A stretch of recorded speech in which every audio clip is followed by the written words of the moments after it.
Hello everyone. Today we're going to look at how we can write a problem and solution paragraph. So first we want to know, what is a problem solution paragraph?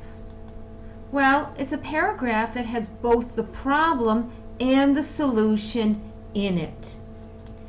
And sometimes we can focus on the problem. The focus of the paragraph is what the problem is. So most of the paragraph is going to be describing the problem. So we begin by describing the problem, and then we go on to begin to talk about the solution. Or sometimes we can focus on the solution. So we'll start with describing the problem very, very briefly, and then we'll move on and talk about the solution in 4 to 6 sentences. Sometimes we've got more than one problem within a problem. So there we state the problem and then the solution, and we repeat the problem. So we've got a big problem and then a smaller sub-problems of that, and we repeat it. And when we're writing, we're always going to make sure we include language of problem and solution, and that helps us show the relationship between ideas.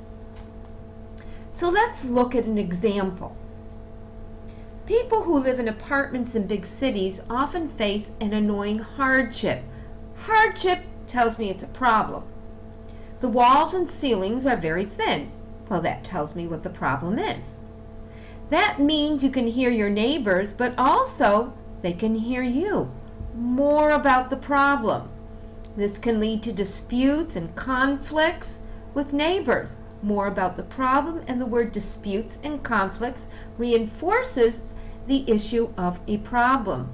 Some people are concerned, again a problem, that living in this manner is actually to live in a continual state of invasion of privacy. Although a connector that shows we're going to change, although the source of the noise cannot be eliminated, the difficulty can be relieved with some rather DIY, do-it-yourself, remedies. So we've got difficulty, we've got relieved, we've got remedies that show us the solution. The internet or stores like Ace or Home Depot are good places to begin looking for possible solutions. So we have the beginning of some ideas. We don't have the exact solution, but we have the beginning. So we can see our focus here is on the problem. The word although signals a change into the solution. Let's look at another example. The enormous growth in the use of the internet over the last decade has led to radical changes to the way that people consume and share information. Although serious concerns have arisen as a result of this, there are solutions. So again, we have our problem. We have the word concerns. Although shows that there's a signal, but here, again, it's focusing on concerns. One way to cope shows that there's a solution with the issue, is to pressure the government to pass laws and controls that will prevent young people from accessing dangerous sites. Parents, too, need to respond by closely monitoring the activities of their children and restrict certain sites. In addition, companies must also improve their on-site IT security systems to make fraud and hacking much more difficult. These are just a few of the challenges we're facing which can be overcome. So here we see the focus of the paragraph are on the solutions or options or possible solutions. Let's look at one more example. And here from the color we can see that we've got a main problem and then sub-problems and the solution. Astronauts face many challenges in space caused by weightlessness. That's our big problem.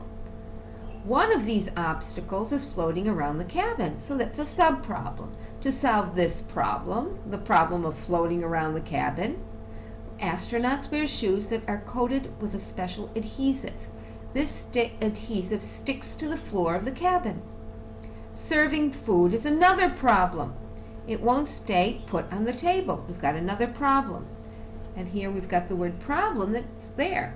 Experts overcame this problem by putting food and drinks in pouches and tubes. It only needs to be mixed with water. Weightlessness also causes problems when an astronaut tries to work. Another problem. And some information about it. The simple task of turning a wrench or a doorknob can be difficult. Since there's no gravity to keep him down when he exerts force in one direction, the opposite force may flip him over completely. To resolve this challenge, we've got the solution. He must be very careful about how much force he uses to do these simple tasks. Here on Earth, life is much simpler thanks to gravity. And here we have our concluding sentence. So how do we do it? Well, the first thing we need to do is literally take out a piece of paper and a pencil and brainstorm and take notes. First of all, what's the problem? Describe it. For example, food deserts. Well, what are they? So let's define them. Well, the definition are places, urban and rural, where people have problems finding fresh, healthy food. Example, fruit, veggies, meat. What's our solution? Well, we've got two options. One, we can try and convince shops to have more fresh food options, but it's difficult to tell shops how to run their businesses. Or we can attract new shops, and there's an example of New York City, which gave new permits to small fresh food carts. And what was the result? It relieved the food shortage, therefore the food desert, and it provided jobs, employment.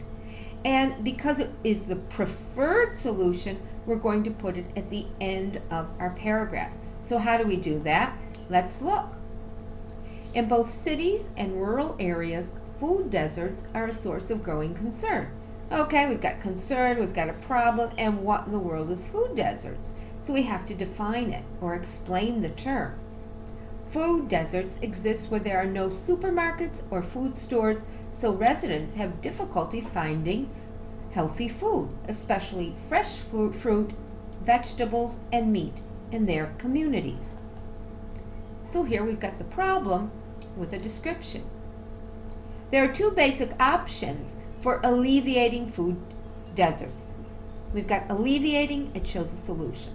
First, a city can try to convince shops to stock more fresh foods, but there's no guarantee the shops will agree. Second, a city can attract new shops to the area. So we've got possible solutions. New York City has responded with an idea for the second option. The city has issued permits for small food carts to sell fresh fruits and vegetables in food deserts. Not only has this problem relieved the fresh produce shortage, it has also eased the problem of unemployment among New York residents who have had consistent trouble finding a job. Most food cart owners are new immigrants or people who have lost their jobs.